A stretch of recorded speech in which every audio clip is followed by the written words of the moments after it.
I've played a lot of games on the Nintendo Entertainment System, some I've loved and some that I've absolutely hated. As of 2023, I've beaten 63 out of the 715 games in the NES library, and today I'm going to talk about some games that you should take the time to check out on the platform. Please note, these games are not in any particular order, they're just simply 10 games that maybe get the warm and fuzzies and spots that I probably shouldn't get them. Let's begin.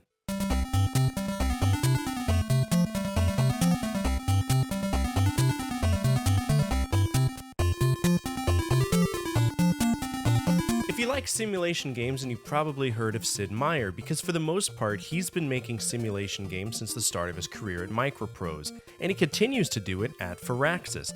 While I enjoy his more contemporary titles like Civilization 5 and 6, his first game that I ever messed with was Pirates on the NES.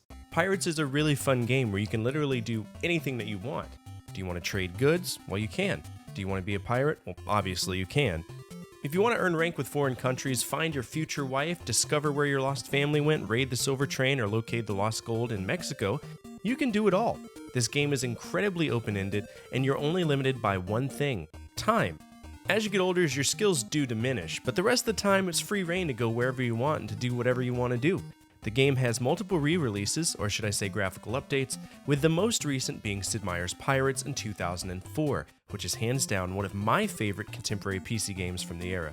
I also did a Series Slayer episode about it, so feel free to check it out. And oh, by the way, you should subscribe to the channel. It would make my day a little bit better.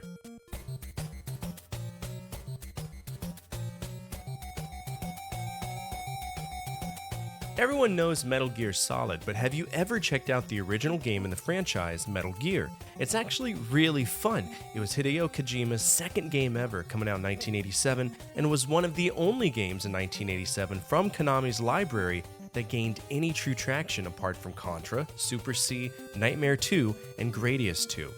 Now, the game was originally released on the MSX2 home computer, and it is very expensive. I think I paid roughly $100 for it, and that's child's play considering what other MSX games go for. Also, we didn't get the MSX in the United States, so instead, we had a game derived from the source code on the NES. Aesthetically, it isn't that much different from the MSX2 version, save a different intro sequence. In the MSX version, Snake parachutes into the water to infiltrate his objective. On the NES version, he parachutes into the jungle, and the other main difference is that there isn't a Metal Gear boss in the NES version. Instead, we get a supercomputer and a really off-putting fight with Big Boss that wouldn't really make sense until much farther in the franchise. Oh, and if you want to laugh, try putting in this password. It'll shoot you to the final boss with 0 items.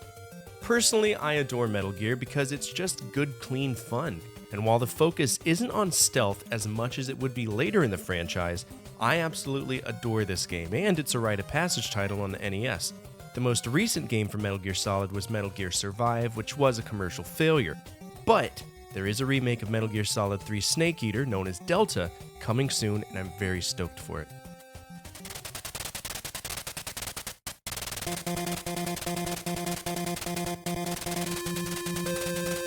Originating in the arcade spectrum in 1987, Bionic Commando was one of the first games ever created by Capcom.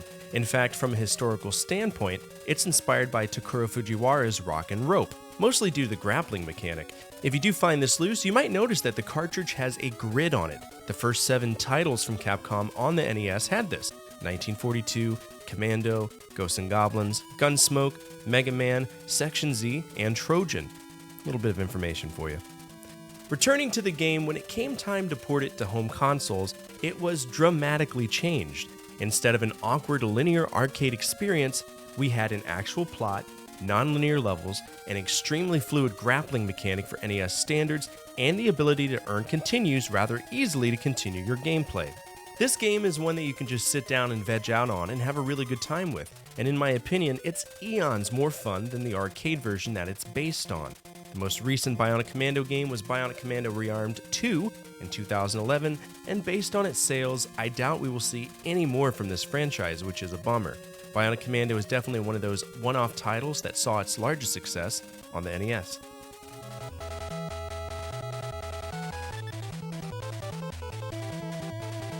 The Blue Bomber has been a staple of Capcom as long as Capcom has been named Capcom. When it comes to mascots, this is the main squeeze and cash cow of Capcom, if we were to push Street Fighter to the side.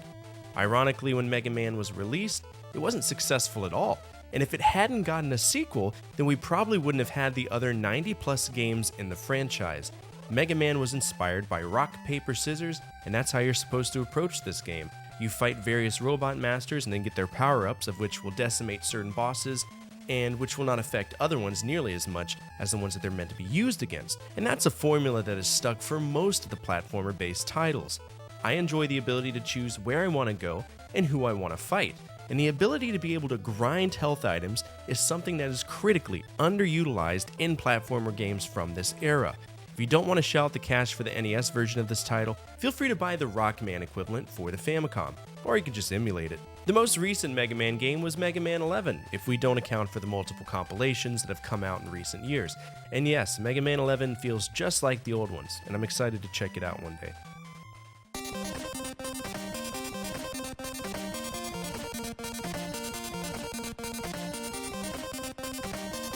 With the word-of-mouth spread of Mega Man 1, Mega Man 2 was a title that the niche fans at the time were looking forward to, and Capcom definitely delivered. With more levels, more weapons, better graphics, an amazing soundtrack, and the luxury of being recognized as one of the greatest video games of all time, Mega Man 2 is a must-play on the NES. It's a little bit more difficult than Mega Man 1, but it's significantly less difficult than other games in the franchise, especially on the original NES lineup of Mega Man.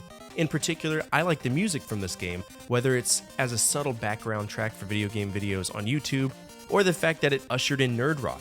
This is a game that you should take the time not only to play, but own, because your kids will love it.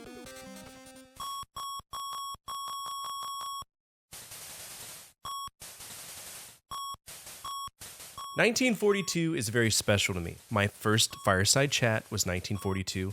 My first Ready Go Gaming show was about Capcom. I covered 1942 on Arcade Anomalies. I've referenced it in my Aero Fighter Series Slayer episode, and to make matters even sweeter, it was the first game I ever played on the NES, and the first game I ever streamed on Twitch 6 years ago. Originally born as one of Capcom's first arcade titles, the NES version is significantly dumbed down, much like Bionic Commando. The music? It's skull-piercing, which isn't good, but what 1942 does well is good, clean, simple vertical shoot-'em-up action. Now, it goes without saying, this game on the NES does have its flaws. One of the more frustrating things that tends to happen on the NES as a whole is what I call phantom hitboxes. Basically, the NES is incapable of rendering tons of sprites on screen unless you are exceptionally good at programming. You might occasionally lose a life to a projectile that just doesn't render, but it doesn't really happen that often, just when it matters, like speedruns. 1942 is a wonderful shooter, and even though Capcom doesn't seem to want to touch it, or at least they haven't since they let Backbone Entertainment make Joint Strike in 2008, this is a great starting point for people who want to check out a very early and efficient vertical shooter.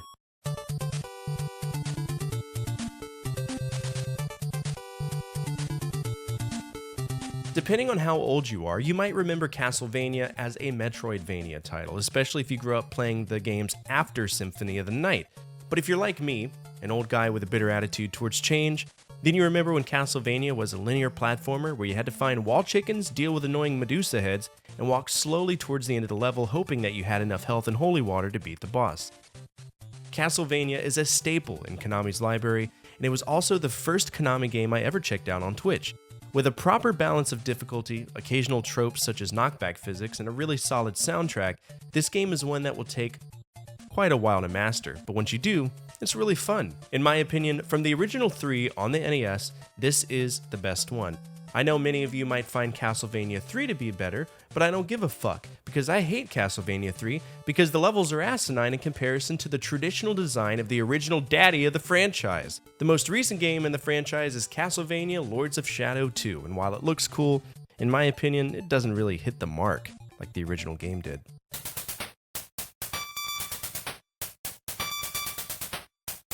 While 1942 was Capcom's vertical shooter, Section Z was their NES horizontal shooter. Much like 1942, it started off as an arcade game with you playing the role of an astronaut heading through 26 alphabetically named sectors with the final boss, the Balangul, in Section Z. The arcade game had an 8-way joystick and 2 buttons, with one button representing the shooting control and the other changing the direction of your aim.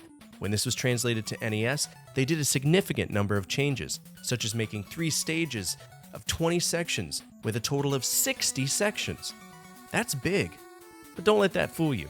This game is fundamentally awesome and it's worth checking out. It is a standalone title, but it's always included in Capcom collections and anthologies because of how fun it is.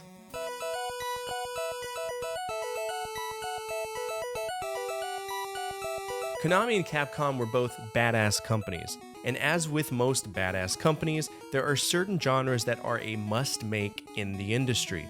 Where Capcom had 1942, Konami had the answer with Gradius. While 1942 was a vertical shooter, Gradius was a horizontal shooter. And when push comes to shove, personally, I will always prefer vertical shooters, but for the NES, this, in my opinion, was the golden standard of horizontal shoot-'em-ups. As one of Konami's first major franchises, this series has been remade, replicated, duplicated, ported, and re-released multiple times to no end. What rocks about it is that you have the ability to choose your own power-ups. In the original game, these power-ups include Speed Up, Missile, Double, Laser, and Option, which is the ball that shoots the same projectiles as you and follows your last known position. There's also this question mark, that's a shield. It works sometimes. This game is a wonderful blend of challenge, action, and strategy, and I'm for it. The most recent iteration of the series is unfortunately a patchy slot game, and the latest game, if you want to call it that, is Gradius Arc, which was a tactical RPG on the phone. Yikes. Konami unfortunately has transitioned their business direction to pachinko and patch slot, and Gradius is unfortunately one of those buzz titles that's going to be abused in that market. Our final game today is another shooter, but it's special to me because it blew me out of the water. And I genuinely thought this was going to be a knockoff shooter, but it isn't the case.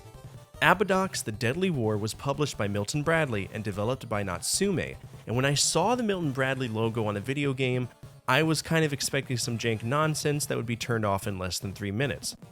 Then once I started playing it, I was mind blown.